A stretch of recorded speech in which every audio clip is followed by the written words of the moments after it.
Alrighty, welcome back to the YouTube channel. And I want to start off by just apologizing because I made a video about procrastinating and things like that, and then I made a video about how I'm back and I'm not going to procrastinate, and then I disappeared for another 2 weeks.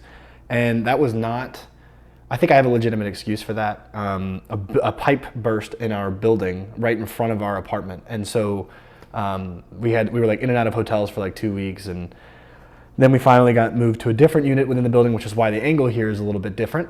And I'm not sure if I'm gonna keep this angle or not. I kind of like having the light in the background, but maybe I'll come up with a new solution for that. Anyway, yeah, it's been a hectic like last 2 weeks. So I just haven't been able to sit down and make a video. But that doesn't mean I haven't been working, so that's good. I mentioned, if anyone's following the channel very closely, I've mentioned that I've been working on sort of an web app project. And I kind of want to turn what my agency was as a SaaS, or not sales as a service rather, but like a service-based agency, marketing agency. I kind of want to turn that into a marketing technology company, if I can. Now that's a big word with a lot of room to have to be filled, with like some high aspirations. But I think kind of what I'm working on right now is getting a functional app up and running that will help with the marketing. Sorry, there was a text came across the screen. It completely wiped my mind. But yeah, like a marketing technology company, and I'm developing my first app, and I can confidently say I know that it will be done soon, but it's sort of like you hit these mountains. So it's like you think that peak is gonna be the one that like finally you get over and you're finished. But then you kind of learn of a new peak, right? And that's kind of aggravating because you're like, oh man, it's like a local maximum or whatever. And so I've gotten through so many different stages. The first time I built the app, it was just hosted on my computer. And so anyone, that wanted to run the app would have to basically get the file, and then they'd have to know how to run the file and things like that. And I'm trying to obviously make this super user friendly. That's not anywhere near production, but it was just like, can I build the app and can it function? And I got to that point. So I had a functional version of the app that was actually manipulating data within the account and things like that. It was great. And so I kind of proved the concept, right? And then it was like, okay, now I gotta host this, right? So then I went to hosting, but then I ran into like problems with security because I don't want people to have access to my API keys and things like that. And I was like, oh man. So now I have to worry about, I can't just chunk it. I can't do hosting and then security. I have to do hosting and security kind of at the same time. And then there's new challenges that come with that, which is like uploading or deploying the current build, testing, but you kind of need like a dev environment in between that so that you're not uploading, deploying builds that are test builds. You don't really want to do it that way, but at the same time, it's hard because you kind of need like live hosted data. So like, can it make those calls without being hosted and deployed? I don't know. So I'm running into a lot of things that are, situations and problems that I would not normally face as a marketer, going to school for a marketing degree or whatever. It's a lot of like programming, engineering, and computer science skills that I'm not that versed on, so I have to keep learning, which is a good thing. And like most recently, I got it to the point where the website was hosted. Anyone could go to the domain. Anyone could create an account. I even made it so that you could download it within the featured CRM that I'm working on. I don't want to give away too much of what I've got going on in the project, but you could even download it within the CRM, and the CRM would forward you to the login page. You create credentials, and then you could log out, log back in, and all of your data would still be in your account. And I could even get it to kind of connect to the account, which was the next step. And then after that, it was like building on top of that, adding features, which I thought was sort of the easier part. I ran into a little bit of a hiccup and then realized like I actually needed to revert the file, but I've already deployed it and I can't get back the previous checkpoint. And so now I'm kind of stuck with a half-built app that doesn't work. And now I got to kind of start over again. But that, through that process, I learned that I need to have like a GitHub, or, I need to be careful about, deploying and reverting and things like that, and just being smarter and more intentional about the build that I'm doing, because I'm not a coder. I'm just vibe coding this thing. But, with that comes a need for checkpoints and saving and making sure that you don't let the project get out of scope too far. And so every time I build this app, I'm like version 7 or 8 now. And, there's different massive iterations in between them. Now, like I'll need to get a GitHub or whatever, and I'll need to, kind of have things backed up and just be more careful. But it sucks because you kind of have like this like, oh, I really don't want to have to go through this again. And, in the future, I won't have to once I get this GitHub, but I have to wipe again to have learned the lesson, which is the GitHub, to then continue to progress. And sometimes I think a lot of us start digging in a direction kind of like I did with the several different versions of the app up until this point. And then the resistance becomes so perceptually high that you kind of just wane off and give up on the project.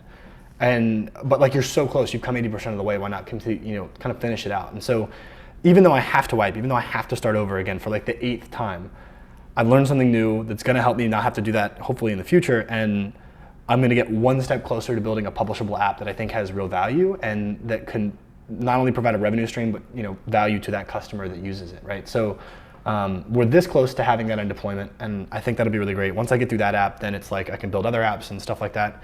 But I'm close on that front. And I think that that's really exciting, and that's sort of a lesson I just wanted to share is like sometimes like you kind of let that resistance overwhelm you and you don't get back to the project, but like the obstacle is the way. You're gonna have to push through that in order to get to what it is you're after, And I know that's kind of pie in the sky, high level thinking, but it really is kind of important to like push through that. Whenever you hit a wall, keep going. And like Hormozi says stuff like this, where it's like, the harder it gets, the more excited he gets, or at least, the more excited he psychs himself up to get, because that extra level of resistance will make so many more people fall out. And it's that persistence and that, determination to not quit on that project that will help you get to the point where most people never did. And, will reduce the amount of competition you have to face when you get there. And so it's always a value add. Whenever there's a problem, like I was talking about this like the other week with a friend, like whenever you run into a problem, especially in your business, it's just an opportunity to make your offer that much better.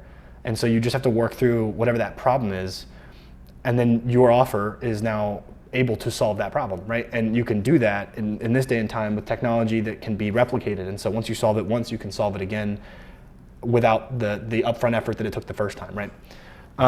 That's one part of what I wanted to discuss, which is how the development of the app was going. And then the other part I wanted to discuss was this YouTube channel and kind of my strategy for growing it. Now, when I first started posting, I was posting incredibly consistently, and that was showing in the results. I was growing in subscribers, growing in views, and while it wasn't always exponential or anything like that, it was definitely growing.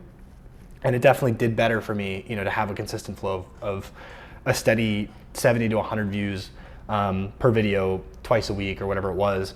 And so for that reason, like I need to get back to the consistency, but I want to take the next step and make a system that will help me. I've kind of systematized how to record these videos and get them up quick. I don't do any editing. I don't do cutting. I don't do any, fancy thumbnails or anything like that. But, in this day and age with all, like I said, the systems that you can put in place, I think there's a realm where I can get, thumbnails to be automatically generated. And they look great. And then I can get, I think titles are something I want to keep within my realm of control, because they're so important. Thumbnail and title are critical. And then, that's probably about as far as I want to go in terms of the landscape content. I want to get a better thumbnail, and I want to get, I guess just a better thumbnail, right? So a better thumbnail up and running for the YouTube channel. But I also want to take the next step of that part is to take these landscape YouTube videos, cut them into shorts, and then distribute them. Now that's like the first thought that anyone would have. Like, it's kind of what Hormozi does. Like he talks about putting out, there's that saying that's like, do so much of the thing that would make you successful that it's unreasonable you wouldn't be successful.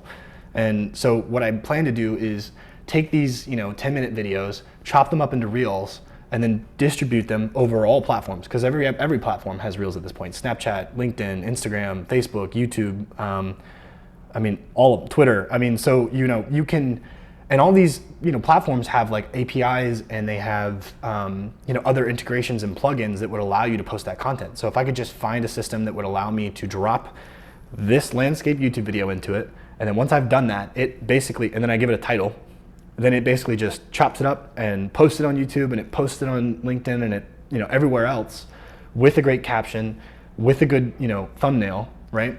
And then it could even go into an email letter where we take a transcript of the video and then throw it into a description of the email newsletter, and you guys can get notified whenever a post goes out. But like what the idea is to leverage the free access, the free capital that there is online. Basically, you get impressions just for posting. So if you make content, you get impressions, right? Whereas like with ads, you have to spend money to get the impressions. You're guaranteed the impressions, right? But like in this case, why not scale by pumping out as much content as I possibly can? Like what I'm envisioning is that a system that might be able to help me put out like 25 to 35, maybe 40, 50 pieces of content a week based on 2 of these videos a week, right?